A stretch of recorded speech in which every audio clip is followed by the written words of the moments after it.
আমার বিয়ে হয়েছে 7 মাস। কয়েকদিন আগে আমার ওয়াইফ আমাকে জিজ্ঞেস করে, বিয়ের আগে প্রেম করছো? আমি না বললে ও বলে, বললো সমস্যা নাই, এক বয়সে পুলাপান প্রেম করেই, বললো সমস্যা নাই, তুমি কি কোনোদিন কারো প্রেমে পড়ো নাই? তখন আমি সরল মনে আমার স্কুল জীবনের থাকা প্রেমিকার নাম বলি। ওর নাম জান্নাত। কিভাবে প্রেমে পড়েছি, কয়দিন ছিল সব বলি, এবং এসএসসি এক্সামের পর ওর বিয়ে হয়ে যায়। ওই দিন রাত থেকেই শুরু হয় আমার উপর কথা শোনানো। ও রাতে ঘুম ভেঙে দেখে আমি মুভি দেখতেছি। তারপর ও বলল, জান্নাতের সাথে কথা বলো। সকালে ঘুম থেকে উঠলাম, আইসা বলে, এত দেরিতে ঘুম থেকে উঠছো, সারা রাত জান্নাতকে স্বপ্নে দেখছো? এখন আমি যাই বলি, যাই করি, আমাকে সারাদিন জান্নাত জান্নাত করে। গতকাল আমাকে বাসায় আসার সময় চা পাতা আনতে বলেছে, আমি ভুলে গেছি। আসার পর বলে, জান্নাতের কথা ভাবতে ভাবতে ভুলে গেছো? কিছুক্ষণ আগে আমি বারান্দায় বসে আছি।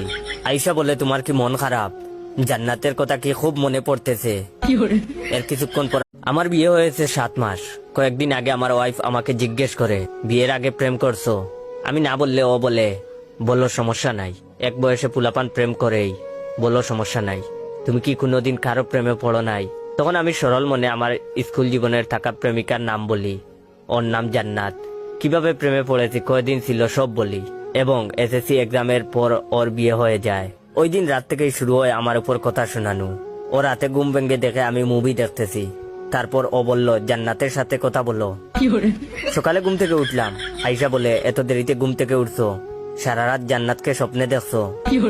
এখন আমি যাই বলি, যাই করি, আমাকে সারাদিন জান্নাত জান্নাত করে। গতকাল আমাকে বাসায় আসার সময় চা পাতা আনতে বলেছে, আমি ভুলে গেছি।